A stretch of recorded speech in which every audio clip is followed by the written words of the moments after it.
চাঁপাইনবাবগঞ্জ হতে ঢাকা অভিমুখে সকল আন্তঃনগর ট্রেন চালু এবং যমুনা রেল সেতু হতে চাঁপাইনবাবগঞ্জ পর্যন্ত নতুন ডাবল রেল লাইন স্থাপন সহ ৮ দফা দাবিতে মানববন্ধন, গণস্বাক্ষর ও স্মারকলিপি প্রদান করেছে সুজন।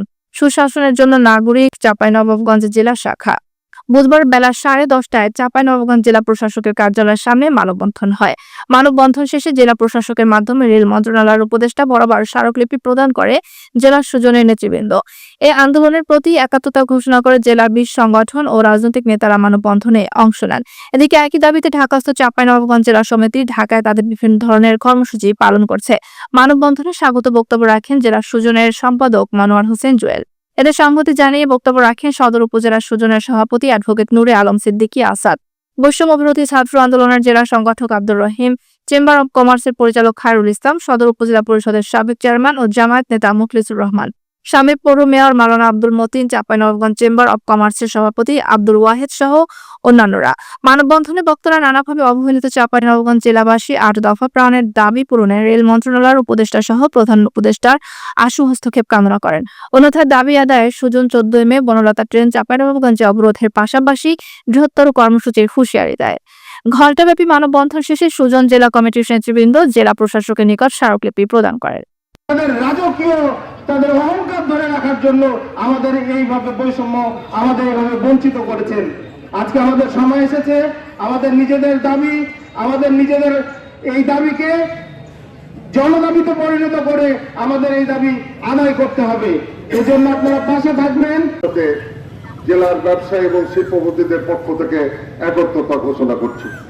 3টি আন্তঃনগরিক ট্রেন চালুর ব্যাপারে 3টি কথা বারবার তুলে ধরে, যেটি বাস্তবায়ন করতে মাত্র 30 কোটি টাকা খরচ হয়।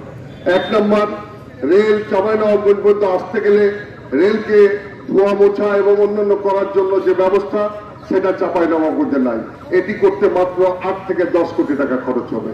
চাঁপাইনবাবগঞ্জে রেল আন্তঃনগরে আসতে গেলে এখানে বাইপাসের কিছু রেলের লাইন করতে হবে, এটি 10 থেকে 12 কোটি টাকা খরচ হবে। আরেকটি অজুহাত হচ্ছে রেলের ড্রাইভার সহ অন্যদের থাকার জন্য কোনো আবাসিক ব্যবস্থা নাই, এটি 1-2 কোটি টাকা খরচ করলে হবে।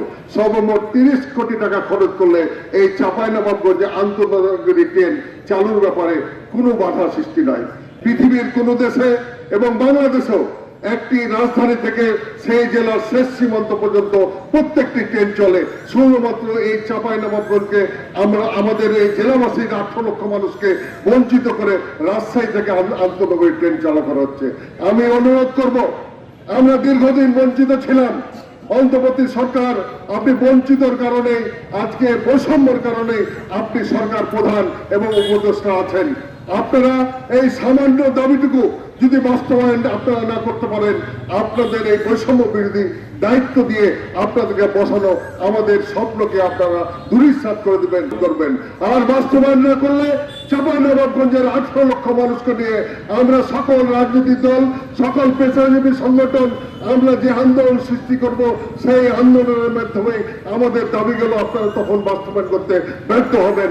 আমাদের ওদিকে পঞ্চগড় পর্যন্ত 4 লাইন 6 লাইন হয়ে গেছে। আর আমরা এই চাঁপাইনবাবগঞ্জের সোনা মসজিদ রহনপুর থেকে প্রায় 1400 কোটি টাকা বছরে রেভিনিউ দিই, কিন্তু আমাদের এই 4 লাইন 6 লাইন হয় না, যেটি 500-600 কোটি টাকা হলে এই 4 লাইন দেওয়া সম্ভব। আমরা অবিলম্বে এই চাঁপাইনবাবগঞ্জের 6 লাইন 4 লাইন যেটাই হোক একটি করার জন্য আমরা দাবি জানাচ্ছি।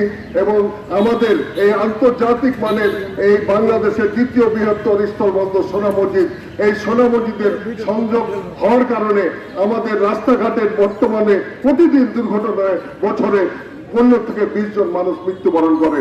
তাই আমরা অবিলম্বে সোনা মসজিদ থেকে সিরাজগঞ্জ পর্যন্ত 4 লাইন 6 লাইন করার জন্য যোগাযোগ মন্ত্রণালয়ের কাছে আমরা